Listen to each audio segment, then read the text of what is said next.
Good afternoon, everyone. A warm welcome to all our viewers and my distinguished fellow panelists. It's a pleasure to be here with you today this afternoon. And I must thank everyone for choosing to spend this Saturday afternoon with us. Also, I would thank the organizers Realty Plus and BW Business World for organizing this Global Real Estate Investment Summit. Dr. Batra, Sapna and team have done a fabulous job in bringing together the important stakeholders of the industry. In the current session, we have an outstanding panel, as has been already illustrated and explained as well, of industry veterans and experts to share their experiences and advice with all of us on commercial realty investing. Let me take quick 2-3 minutes to set out the context for our discussion. We all know commercial realty as a whole, and more specifically commercial offices and warehouses were booming as of March 2020, before the pandemic struck all of us. Commercial realty was a shining star of Indian realty industry, breaking earlier records of demand, leasing, and also supply year on year, and was witnessing highest participation by the international private equity and also sovereign wealth funds around it. Pandemic-induced lockdowns have meant that all touchpoint industries, whether it was malls, travel, hospitality, and non-essential goods category businesses, suffered. This forced both knee-jerk reactions of cut down in office spaces in retail stores and also planned recalibration of existing and new space requirements.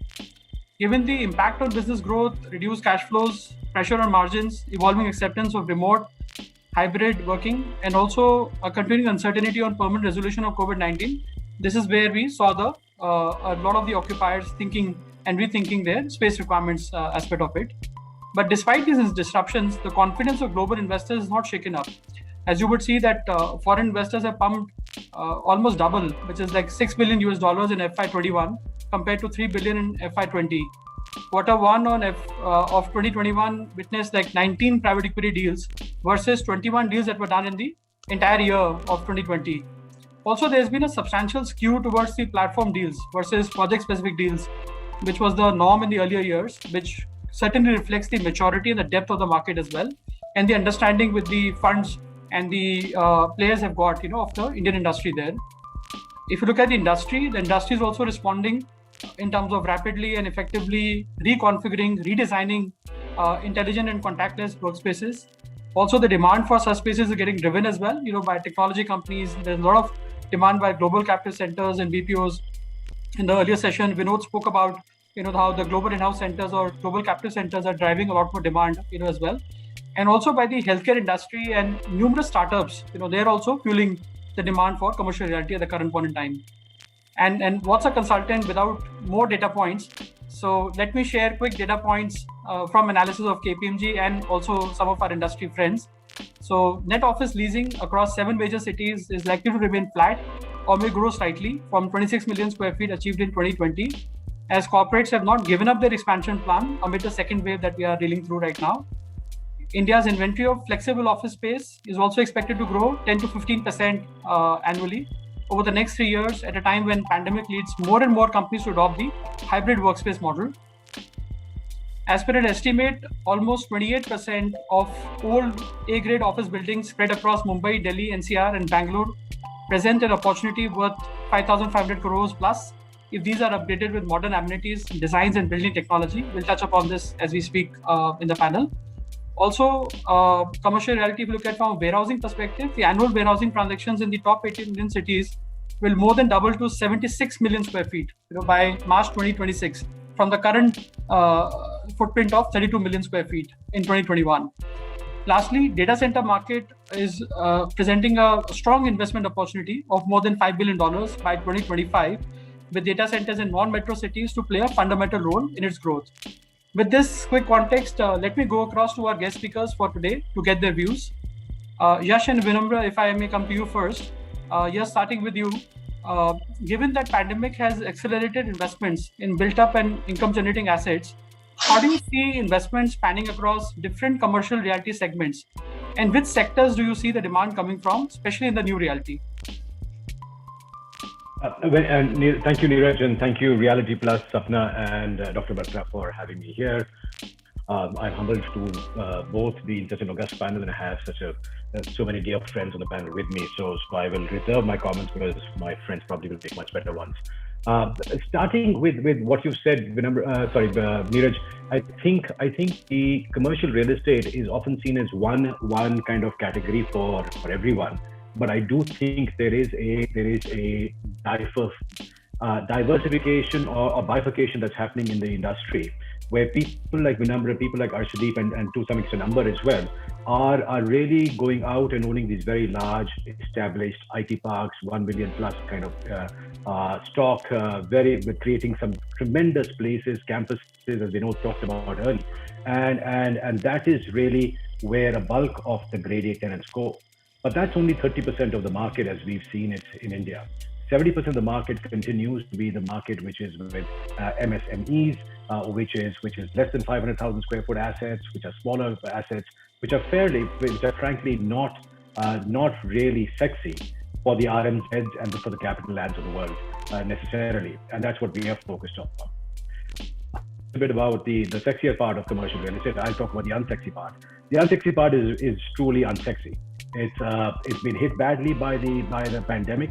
The small and medium scale enterprises are hurting. They are a lot more value conscious, and therefore they kind of dial back much faster than a large tenant.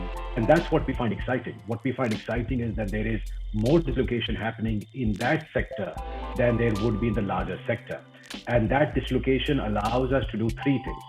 One is acquire these assets at interesting values or locations that we don't think we would have seen pre-pandemic. Second, it gives us the opportunity to upgrade. And as you yourself said, that the office is being redesigned, office is being reimagined, both because of flexibility as well as health and social concerns, and upgradation of these assets. Often these developers don't have either the capability or the capital to upgrade them. And we focus a lot on upgrading that, and we think that's an interesting opportunity. And the last part of what we do is we're hoping that Vinamra and Arshdeep both will have their very large REITs soon. So we want to consolidate some of these assets, make a portfolio which is large enough and interesting enough for people like them to say, listen, I'm glad that you guys have done the hard work. Now that it's a 3-5 million square feet portfolio, why don't we and it's stabilized, why don't we take it off your hands? So in that part of office, it is not easy. You have to look at many assets before you find the right one to buy. But there is the opportunity have become better post-pandemic. Thanks, Yash, for that. Vinamra, if I come to you, let's focus on the 30%, which Yash nicely put out, that is in the domain which you will be focusing on. Yash is always very kind and generous, and I can tell him that it's most often the unsexy part that get you the most value. He knows that very well. So maybe he's smarter than all of us. I'm pretty sure of that. I think both segments have a role to play as the industry is maturing. Also, especially because, as Yash mentioned, that as the focus on grade A and grade A plus has become as important as it ever was in the past, what that is doing is helping the players to gain scale. And it's also pushing the grade Bs and grade B plus owners and operators of the world to really push the boundaries and ultimately look at a mechanism for exit. And it could be either a REIT or so on and so forth. So I think that what COVID has probably done is, with the focus on probably three things, I would say, especially for the institutional players, the 30% as Yash refers to, is one, pushing harder on sustainability. Second, ensuring that from a prop tech perspective, a lot of technology initiatives which were probably going slower or in terms of adaptation is now accelerated. And thirdly, the focus on health and well-being and safety. And all of that geared towards achieving two things for the parks. One, of course, is operational efficiencies, but second is also customer experience. So with the focus on all these aspects, I think for the institutional players, it's about taking that next leap and looking for the right investment opportunities, and a lot of them are presenting themselves in a post-pandemic scenario. Having said that, I must admit that the investment opportunities in commercial segment for the institutional players are in two areas, right? One is greenfield development and one is acquiring ready assets. And both continue to have challenges. And as Yash was mentioning, I would say you probably look at, 20, 30 deals before you even sign 2 term sheets, right? The challenge on the development part is, of course, the top micro markets in the top 6 cities are a given, right? That's not a rocket science. And every big institutional players worth their salt would want to get access to the right land.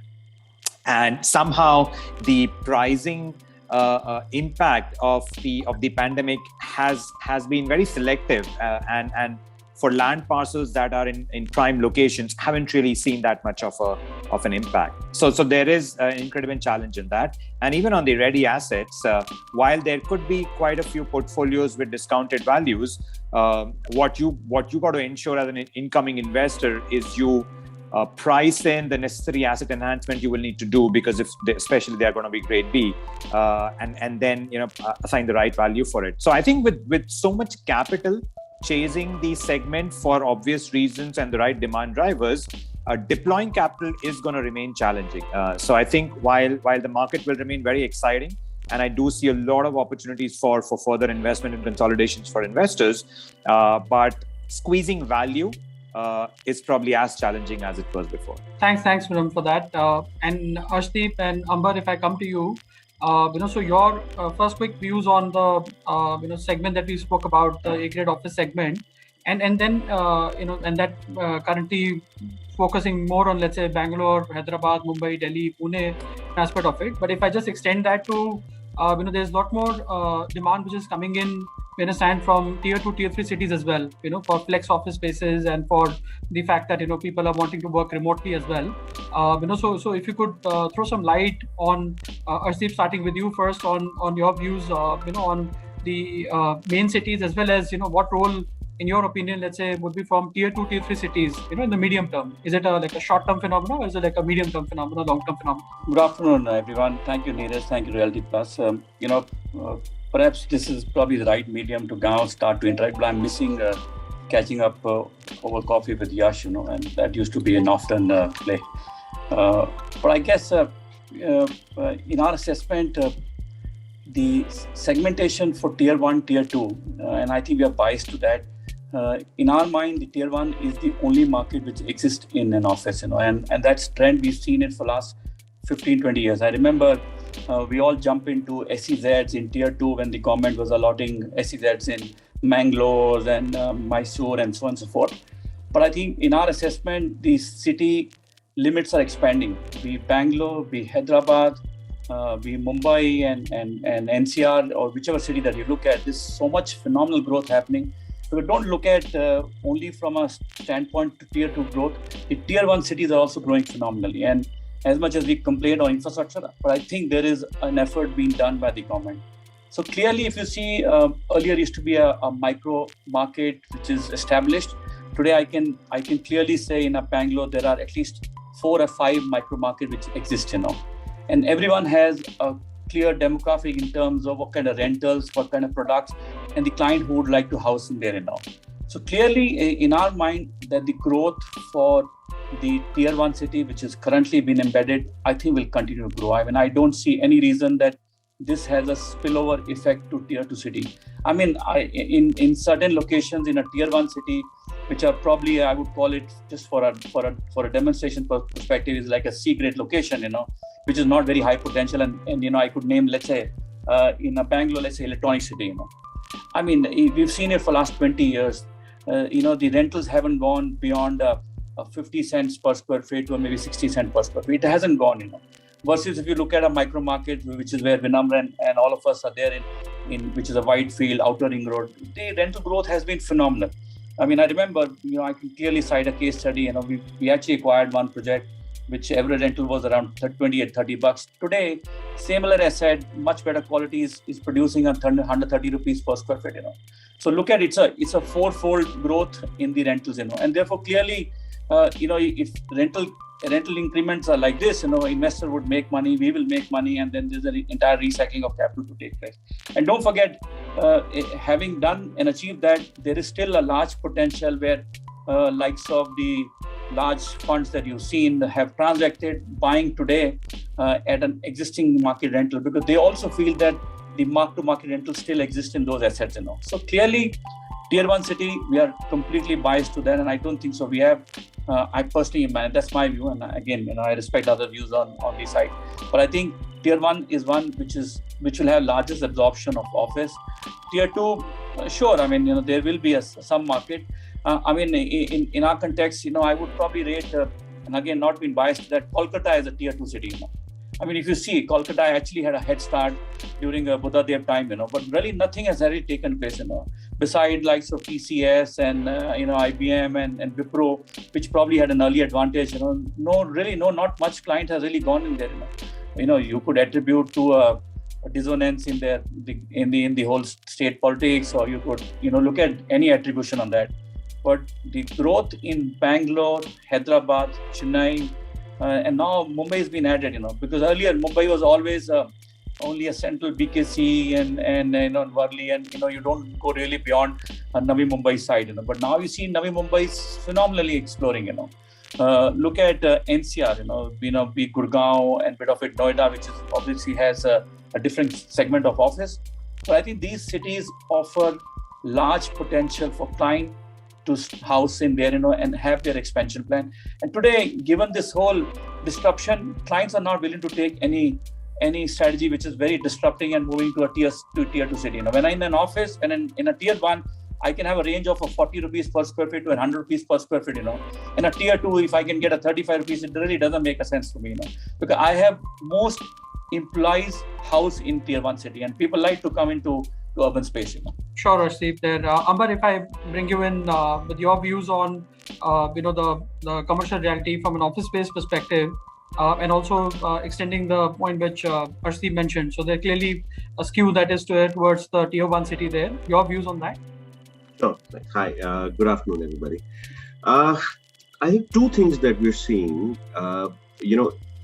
If you look at the overall vacancy in the commercial real estate space, CBDs have been vacated far more than the secondary and tertiary business districts. And I think one of the key reasons for that is the arbitrage between the rental and the fit out space. A 12-month of vacancy in a CBD location like a BKC or a Lower Parel would be enough to amortize your fit outs entirely. And therefore, even if the tenant has fitted it out, they are very happy to move out of the CBD office space, even if it is for a short term. But they haven't done that in the secondary or tertiary spaces, because the amortization of that fit out space that you've taken will take longer than 24, 36 months, and therefore it doesn't make any difference whether you're vacating it now or later on, right? And if I take that logic to tier 2, tier 3 as well, I think just the fact that a secondary business district or a tertiary business district tenant is far more sticky because of lower rentals. And, while the last 12, 18 months, we've seen margins expand for the IT sector. But I think, going forward, that margin or the margin expansion that we've seen doesn't look sustainable. And I think, Infosys came out with these numbers this quarter, even TCS, the margins have sort of shrunk a little bit, right? And I think that's pretty much par for course. And most of these large IT tenants would look for cheaper and cheaper and cheaper, rentals. And therefore, tier 2, tier 3 will develop. The pace of that development, Arshdeep is right. Both the scale as well as the pace have been tremendously slow. I mean, for the last 15, 20 years, we've always been saying that tier 2, tier 3 will come about, and every little, sort of a speed breaker that we get in this growth, everybody starts talking about tier 2, tier 3 all over again. Right? But I believe that pace and that, scale will be driven by the GDP growth rate, the growth rate in the economy. How quickly does the economy grow? And therefore, investment in infrastructure, social infrastructure and all of that, will really drive that pace of tier 2, tier 3. But tier 2, tier 3 is something which is unavoidable. Every other industry has done that. Real estate is just, a little late because there is, as Arshdeep says, there is a lot of scope in tier 1 cities as yet. But if you look at any consumer industry, everybody has gone to tier 2, tier 3, and the growth really is driven by there, by those.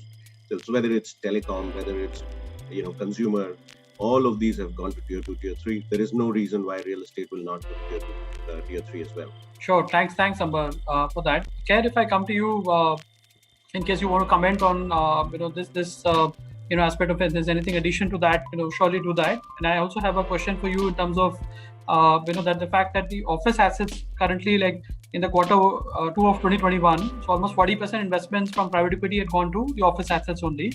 How do you see the deals and investments shaping up in the future? Especially if you can get a little bit of a flavor of the co-working, managed and flexible office spaces as well.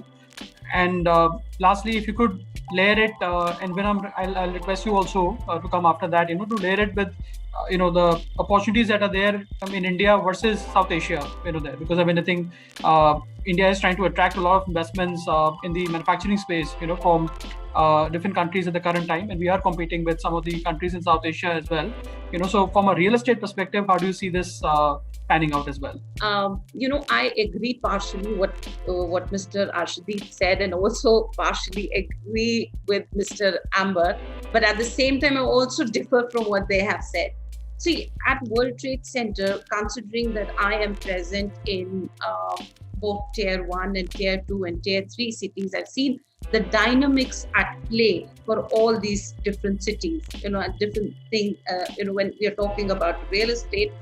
We know for one that real estate in today's time, and especially in the current scenario, it is more organized. The economy is recovering. There's a recalibration of the office space. There's a resilience which we have seen in different asset classes, especially industrial and logistics. We're seeing retail, which is regaining. Alternate investments is becoming more relevant. There's a rebalance of capital markets which is happening, and there's a revival of the residential. So as far as real estate is concerned, we're seeing that yes, it is a very, very important sector which is contributing to the economy. At the same time, when we are talking about the commercial real estate, I believe it is more contributing and has more investor confidence, largely because of the yield in investment that it offers, the kind of security that it offers. And yes, definitely, there is a difference in grade A and grade B buildings, and irrespective of what markets we are in. We are assuming that Tier 1 cities would have more of grade A, and Tier 2 cities would have less of grade A buildings. But I believe in today's time, the government policies, the government initiatives for each and every state is actually driving the real estate aspect in the respective cities. I'll give you an example that we have World Trade Center Gift City. It is 1.5 million square feet as on date, but with expected 6 million square feet in times to come. And with the government policy wherein for the financial brokers, the stamp duty would be reduced or would not be charged for any transaction which is done from the registered office of Gujarat or from Gift City. We did see a lot of influx of companies from Mumbai coming to Gift City, especially World Trade Center Gift City.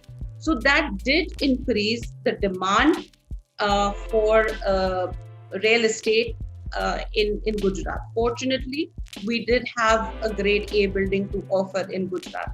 Similarly, when I look at Uttar Pradesh and when I look at Noida especially, or Greater Noida especially, we have World Trade Center Noida, which is 4.2 million square feet as on date, and is a part of a MOX, which is the industrial initiative, which is going to be contributing to the electronic system design manufacturing, especially mobile industry, with 5,000 acres allocated by the government.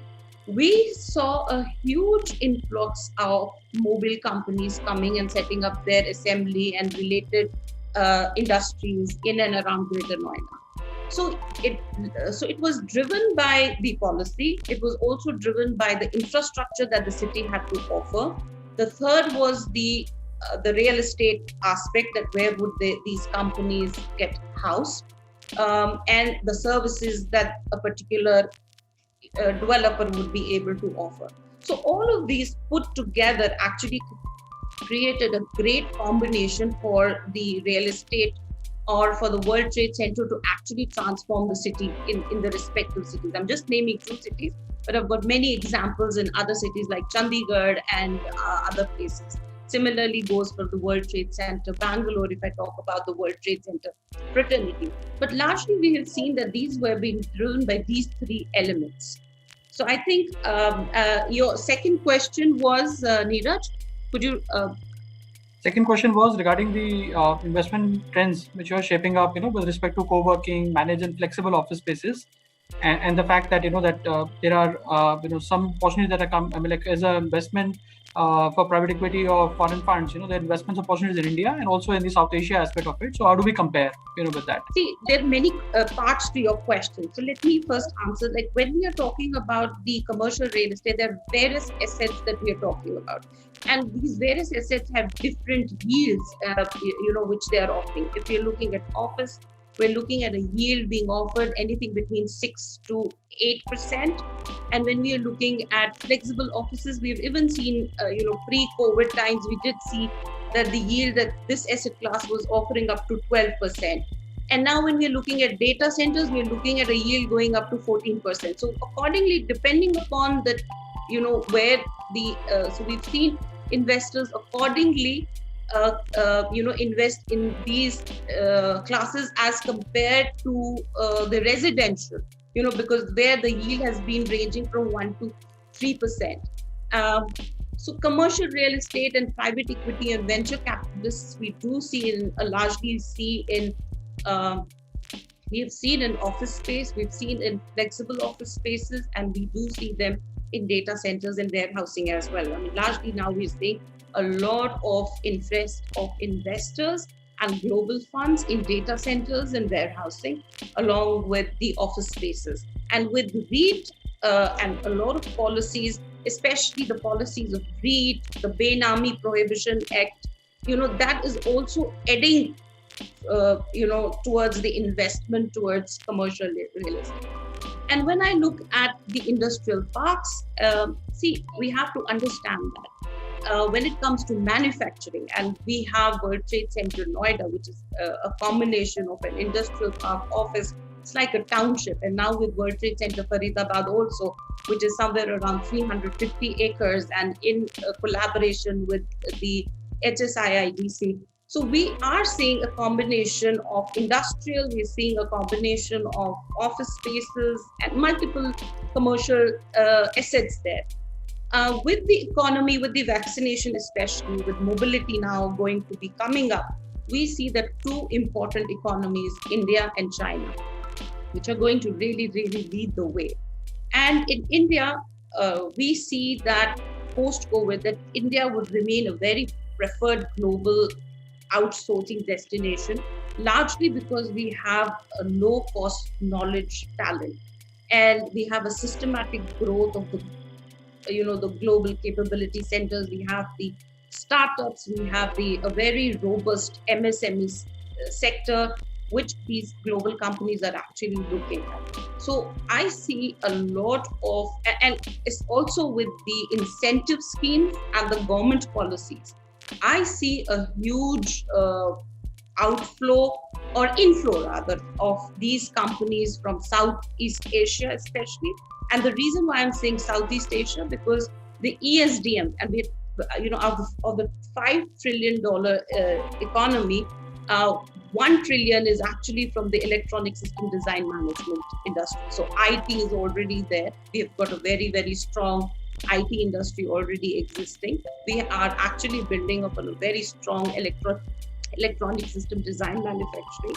We have an economy, or we have a consumption, a very large domestic consumption of mobile or electronic white goods. So those companies are actually investing here, plus the government policy of the PLI scheme. So these are all adding to the factor that there is going to be an inflow of these companies into India. Vinam, if I come to you and I'll kind of move to investment trends, there. So if you look at the net office absorption in the second quarter of 2021, has fallen to 16% quarter on quarter. And also the vacancy levels amongst the top 7 markets, has increased to nearly 16%, which is breaching the comfort zone of 13 to 14%, as it understood for the first time since 2017. So when you look at the remainder of the year, how do you see this impact on deals and investments? I think, Neeraj, when we look at vacancy levels and absorption levels, it is unfair to generalize and talk about the city as a whole. Because really, as Arashdeep was mentioning earlier as well, the city is really made up of the micro markets, and within the micro markets is a type of properties. So if you cull out the top, let's say, 3 micro markets in each of the top 6 cities in India, and within that, also, if you look at all the grade A spaces, the numbers will be very, very different. And I'm quite sure it will be in low single digits. At least that's what we are seeing in all the capital land parks, and I'm sure with few of the other investors parks as well. So we must be very careful when we are looking at vacancy levels and broad brushing at a city level. I think that data is a bit meaningless because it's really down to which micro markets we are talking about. To the question of what's going to happen over the next 2 quarters, the trend that we are seeing, and after a lot of conversations with some of our largest customers as well, is that with the vaccination now really entering a stage where, let's say, in the next 2 months or so, the second doses should be completed for a majority of the population. The impact post the second wave is a very different story than when we were up to post first wave, which was, let's say, October, November, December last year, right? And what that is resulting in is a lot of conversations already about starting to return to office September, October onwards, and depending on the companies stretching out to the Q1 of next year.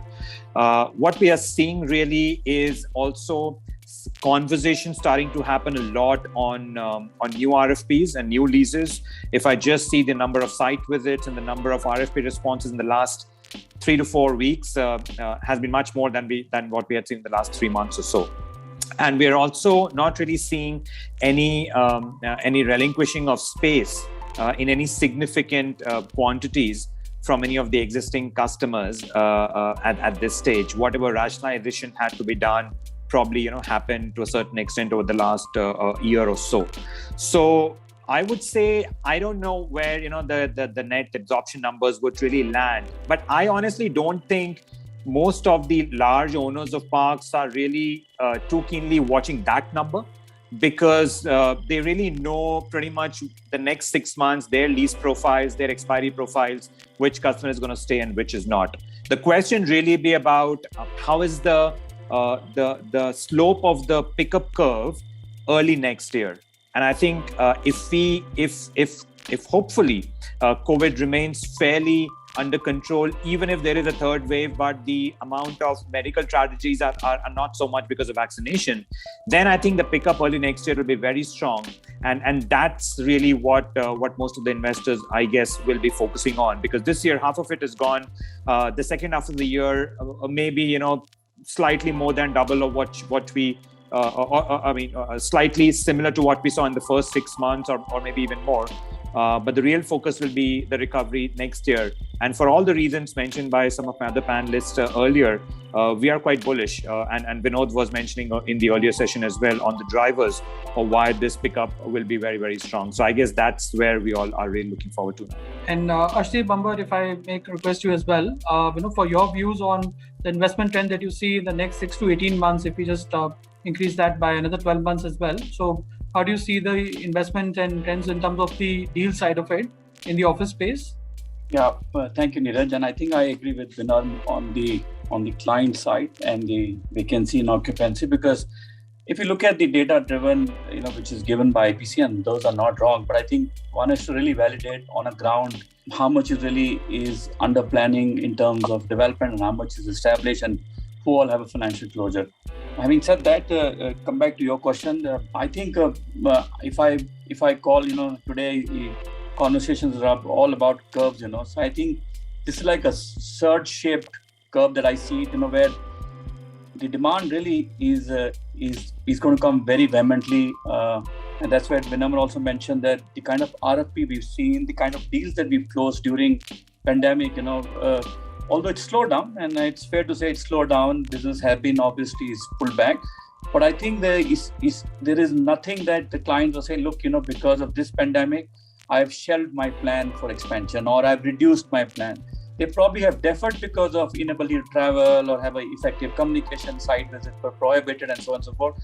But no one actually has said that, look, we are shedding our plan and taking a U-turn back to any other part of the world. So clearly, the kind of RFP which is floating, is very high potential, and that's what I call a surge-based, a surge-shaped curve, which is really coming back. And we've seen in not in the office, but on the resi. Not the subject is today is on the resi side, but we've seen, it is a very large, sharp curve which has come back, and people really start to buy residential, and obviously office continues to remain an attractive position. Having said that, it's an old saying by Warren Buffett, buy when people are fearful, So, you've seen these likes of big giants of Brookfield, Blackstone, GIC, CPPIP, and these are large $1 trillion, institution, and they're all buying, and I can assure you that they're not fools, they're probably the most intelligent people in this world on the real estate side, So when they buy, they obviously see, similar to us, that there is a significant growth which is embedded, The significant growth is in existence, but also it will have a triple effect in terms of how business really will fall in. Secondly, earlier we used to focus on BFSI and in IT and ITS, the new segment, which is the whole marketplace, e-commerce, the kind of space requirement these guys are looking at, it's just phenomenal. And I don't name the client, it's prevalent in the market, They have a 3 RFP floating in cities, Bangalore, Hyderabad, and Mumbai, over 3 million square feet each, I mean, this is the size of a market, guys, and then we're talking a single client scouting for a 3 million square feet, So I think these are clearly indication that they have a full belief in the Indian economy. And as Khair as well mentioned that China, India, but I think I probably would score India a little bit more because we've seen how Alibaba and Didi has been impacted because of whatever reason in China.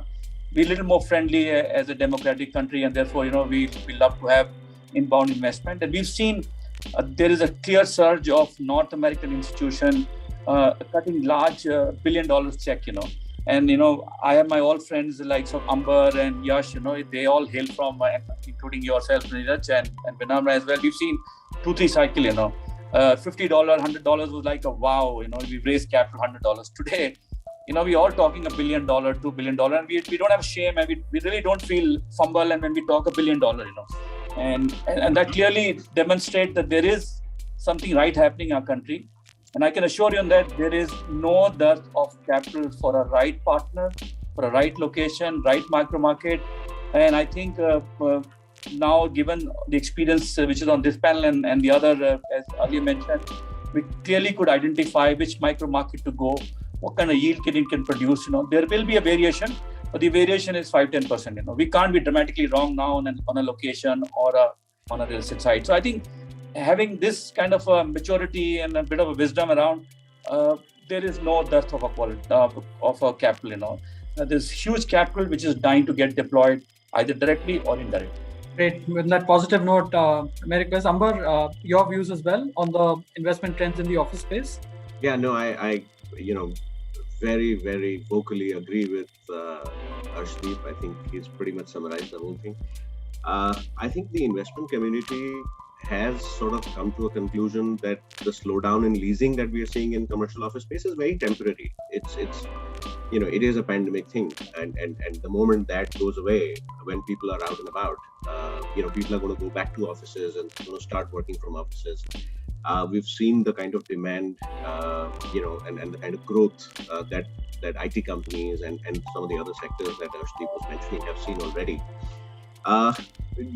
So if you delink the temporary, sort of a speed bump that we've seen from a tenant occupation side, from the investment, if you delink the two, investment, typically institutional investment in real estate in any case is from a longer term horizon. People look at a much larger time frame and so forth. And all of this demand will become a latent demand the moment the economy opens up, and the kind of growth that we're going to see is going to be pretty phenomenal. A sort of a knee-jerk reaction to the opening up.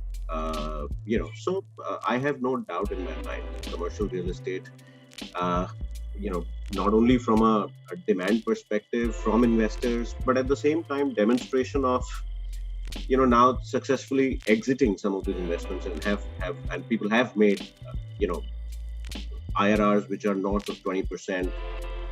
At a scale which, like again Arshdeep said, that $50, $100 we used to be really thrilled about 10, 15 years ago, but now people have made that a north of 20% IRR on billions of dollars, and I think that is proof of concept right there. So it's quite well demonstrated that investment demand for commercial real estate is not going anywhere. It's just a matter of time.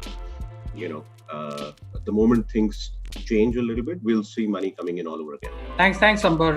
Yash, if I come to you, we just discussed around the office investment trend. I mean, there's another space which is kind of catching up a lot in terms of, the fact that the startup space, from a PropTech startups has really mushroomed and increased, the traction, whether it is in terms of construction-focused technologies or in terms of 3D printing and, various aspects which have come around that. So with these developments, that as an investment space, how do you look at that in terms of real tech and prop tech investment landscape? I think, let's define it in two different ways, Neeraj. One is, what do we think of the business models and the adoption of these companies, and second is whether they're good investments or not. On the first part, what we've realized is that, picking on what Arshdeep and Amber were talking about, there is a paradigm shift that has happened in the office. And office is no more a asset business, it's now an operating business. It's all about how well do I run the office space, which is where people want to, which will actually motivate people to come in or not. We call it it is a feels good paradigm is what we call it. And where the feels is F is for flexibility, E is for efficiency, the next E is for engagement, and the last two are L for location and S for sustainability. If you cannot focus on all these 5 factors of flexibility, engagement, efficiency, location, and sustainability, you probably cannot run an office portfolio.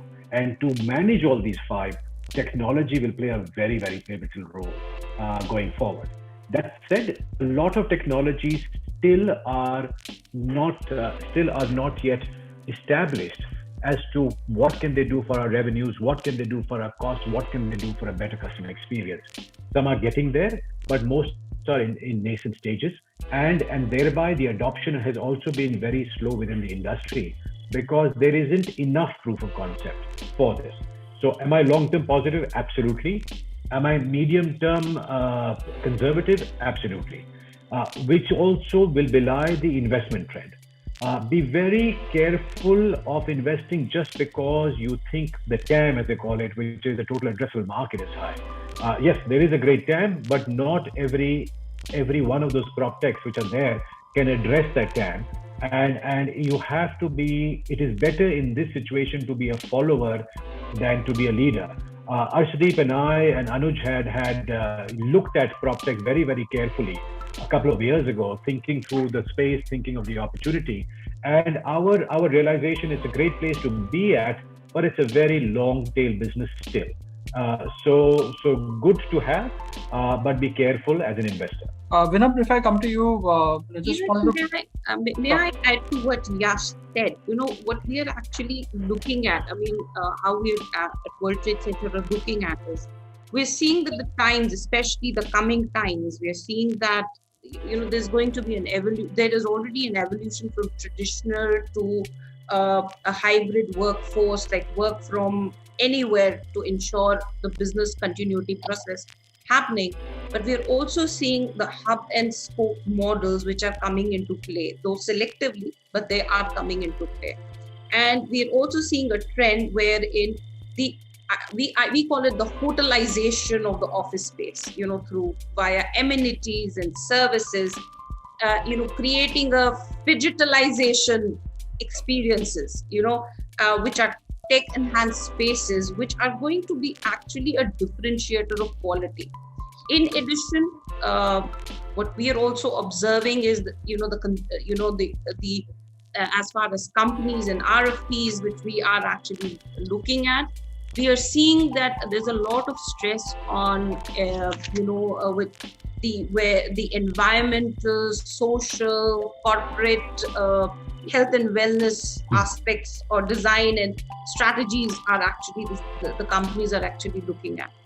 So that is something that we are seeing that is probably going to be the trend for the new office space which is coming up. Thanks, Claire.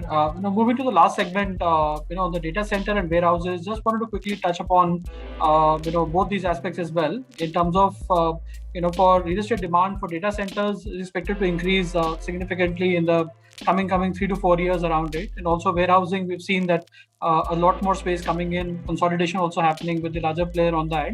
So Vinamra, if I come to you, what are the two things, let's say, you would like to stress on from our investment trends that you see in these two spaces, data center and warehouses, and then I'll request Amber or Steve your views as well on this. Very interesting, Neeraj. I'll keep it short in the interest of time. Just last week, we made two huge announcements in both these sectors, where we closed our second logistics fund and made our first acquisition in data center in Mumbai as well. I think logistics boom had already started probably 3 years ago for all the right reasons, and the pandemic has already pushed it with e-commerce really taking the lead, right? So I would continue to expect more and more investment being poured into the warehousing sector. The penetration of grade A warehousing in India is nowhere close to what's in China and the US. So if you just purely look at the numbers of grade A warehousing per capita, we are probably 1% and 0.1% of these two geographies. So there is a huge potential, and that's the reason we, along with many of the other institutional investors, will continue to pour a lot of money. I would reiterate that investors would need to be optimistically cautious, because the rents haven't moved as fast as they have continued to move in office over the last few years. So while right now it is a volume scale game, whoever gets hold of the right land parcels and builds up the huge portfolio, because there aren't many players doing that. So it is that race right now with many coming in. I do foresee in the long run, probably the top 3 to 4 will really hold key of the market. But the most critical part for me for logistics will be entering the land at the right value, because the whole model is super sensitive to land price, because the rentals are very low as against an office where you're talking $1 per square feet. Warehousing is 20-25 rupees per square feet, right? So I think that will remain very, very critical. And data centers, again, for all the policy changes, data localization, and the entire digital transformation being pushed through globally, and India getting a lion's shares of that, I think, again, huge potential on data center. I won't delve into how big the market is going to be. I think that's for all to see, and we can see the amount of investments. The one thing that I would highlight, just like I did on the land price side on logistics, on the data center side, I think the key thing to watch out will be how much of that investment and operations can be sourced from green power, because data centers are huge energy guzzlers. For us, Capital Land, while data center is a huge investment opportunity globally, we're very cognizant that our objective is to run as many of them as possible purely on green power, because only then it matches with our sustainability targets, which are also very ambitious. But if you're not thinking about green power right from now when you're investing data centers, I think if you want to be a firm focused on ESG, as Khair mentioned, then you're going to run into trouble. But I think if we can take care of that, then huge potential for both the sectors. Vinamra, we have actually right now, the policy when it comes to green power right now in India is still limited. It's still limited, especially when it comes to data centers. We still are using the energy guzzlers, as you say. Slightly different view, I think. I think this leads from the fact that India is a little bit more entrepreneurial, probably compared to a whole bunch of other geographies. Both on the data centers as well as on the warehousing side, there are already far too many players in the country with deep pockets and have plans for investments and so on and so forth. So I think just like what we witnessed in the office space in 2009, 10, 11, 12, and a little bit later on after that as well, where there was a glut sort of a situation. I see, at least in the data center side, in a 3-year time frame, I see a bit of a glut situation, and that is when the consolidation will happen. So all the new investments in data centers today will be tough. Everybody has already announced plans, and if all of those plans actually fructify, then we are looking at a oversupply situation in a 3-year time frame. Warehousing, I agree with Vinam entirely that it is the land price which will decide. And again, because of such a large number of players and such a large amount of capital chasing some of these deals, that people are, investors are being forced to buy land which is far more expensive, and rentals are not looking to go up. So Vinam, again, while I agree that, in India, the per capita consumption of warehousing space is very, very low compared to other countries. But I think we also need to be mindful of the per capita GDP, the per capita income that this country has. And even if you had all that space available today, built out, would that really be occupied? Would the